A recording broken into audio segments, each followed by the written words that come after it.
Lalu ketika Bapak melihat bahwa fakta minyak goreng, saya tidak usah deh pakai data di tempat kami. Di data sampean tadi loh, 17.200 kan sudah jelas tuh, di atas harga HET.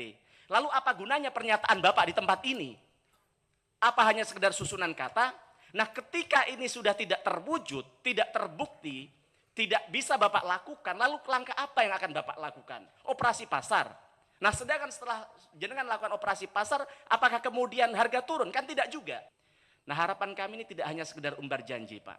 Nah, Ibu Ketua, Pimpinan, Pak Mendak, Pak Kepala Bulog, terima kasih atas kehadirannya. Saya sampaikan selamat menunaikan ibadah puasa bagi yang menjalankan. Marhaban ya Ramadan.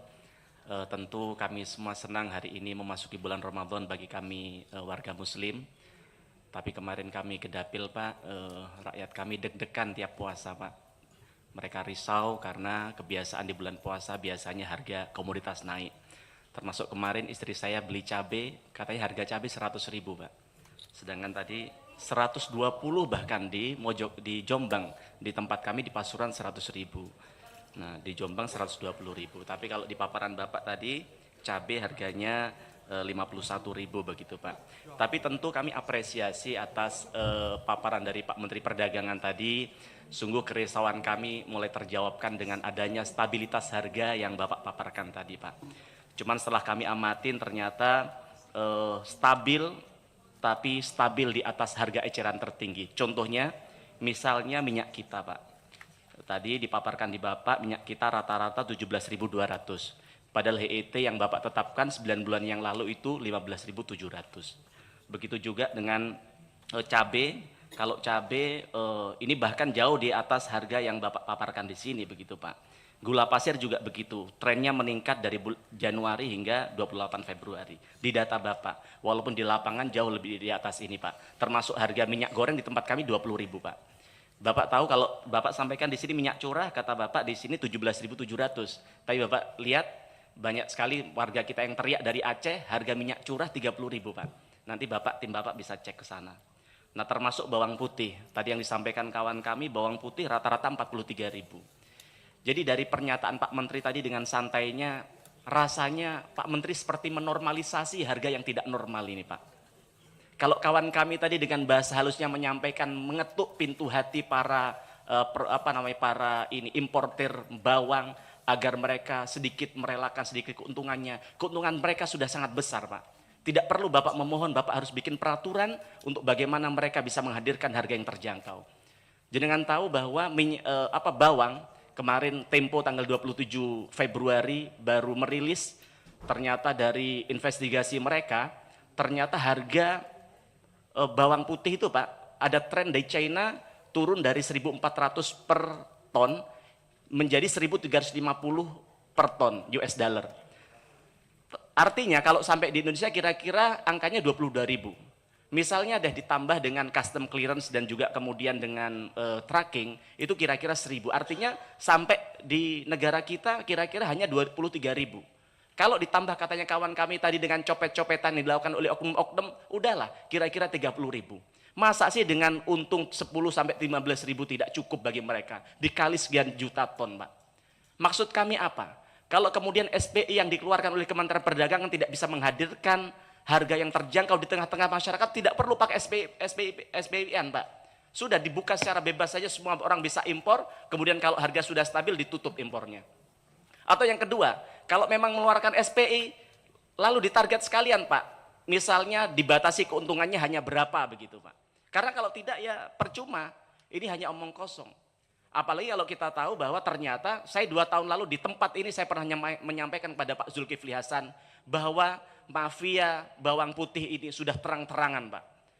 Kalau jenengan tahu zaman dulu kalau orang nonton bola, ibarat nonton bola, Pak, semua orang bisa beli tiket.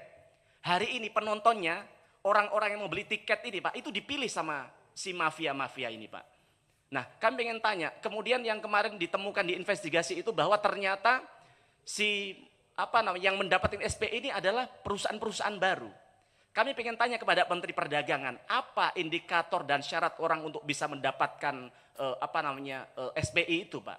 Kenapa yang sudah berpengalaman selama ini, yang banyak orang itu yang sudah berkecimpung di dunia ini malah tidak pernah mendapatkan SPI sama sekali di tahun-tahun ini begitu, Pak? Nah, kemudian kembali lagi ke HET tadi Pak. Melihat HET yang diterapkan pemerintah ternyata tidak digubris oleh para pengusaha kita. Artinya ya Kementerian Perdagangan ini hanya macan kertas saja Pak. Tidak ada marwahnya di mata produsen, di mata para pengusaha kita begitu. Atau jangan-jangan ya mohon maaf mungkin berkoalisi dengan mereka dalam rangka ini begitu Pak. Nah maka harapan kami HET ini harus ditegakkan Pak. Jangan menormalisasi harga yang mahal. Dirjen Bapak salah satu anak buah Bapak menyampaikan di media perih hati kami Pak. Mereka bilang bahwa wajar bulan puasa memang biasanya naik. Justru kehadiran Menteri Perdagangan di tempat ini untuk menghadirkan harga yang terjangkau di tengah-tengah masyarakat Pak. Jangan menormalisasi harga yang tidak tidak stabil atau tidak terjangkau di tengah-tengah masyarakat begitu Pak. Kemudian selanjutnya di halaman nomor 3. Bapak sampaikan di situ bahwa harga minyak kita di pasar tradisional tidak boleh melebihi HET. Nah harapan kami ini tidak hanya sekedar umbar janji Pak. Nah sekarang faktanya di lapangan seperti disampaikan tadi, minyak goreng di tempat kami 20.000. Lalu ketika Bapak melihat bahwa fakta minyak goreng, saya tidak usah deh pakai data di tempat kami. Di data sampean tadi loh, 17.200 kan sudah jelas tuh, di atas harga HET. Lalu apa gunanya pernyataan Bapak di tempat ini? Di slide nomor 3 ini Pak. Apa hanya sekedar susunan kata? Nah ketika ini sudah tidak terwujud, tidak terbukti, tidak bisa Bapak lakukan, lalu langkah apa yang akan Bapak lakukan? Operasi pasar. Nah sedangkan setelah jenengan lakukan operasi pasar, apakah kemudian harga turun? Kan tidak juga. Nah ketika harga tidak juga turun, apa yang Bapak akan lakukan? Maka harapan kami Bapak tidak boleh menyalahkan para pengecer yang ada di bawah Pak. Karena ketika kami tanya kemarin di pasar, namanya di pasar-pasar di tempat kami di Pasuruan, kenapa Bapak jual harga 20.000? Katanya saya sudah dapat dari distributor harganya 18.000 Pak. Maka harapan kami ke depan, kami menginisiasi, mengusulkan untuk adanya harga distributor Pak. Kalau bisa harga ditetapkan berapa, karena kalau sudah di atas harga distributor ternyata dia kemudian menyalahi HET-nya, dicabut aja izinnya Pak. Kemudian atau kalau perlu dibawa ke penegak hukum.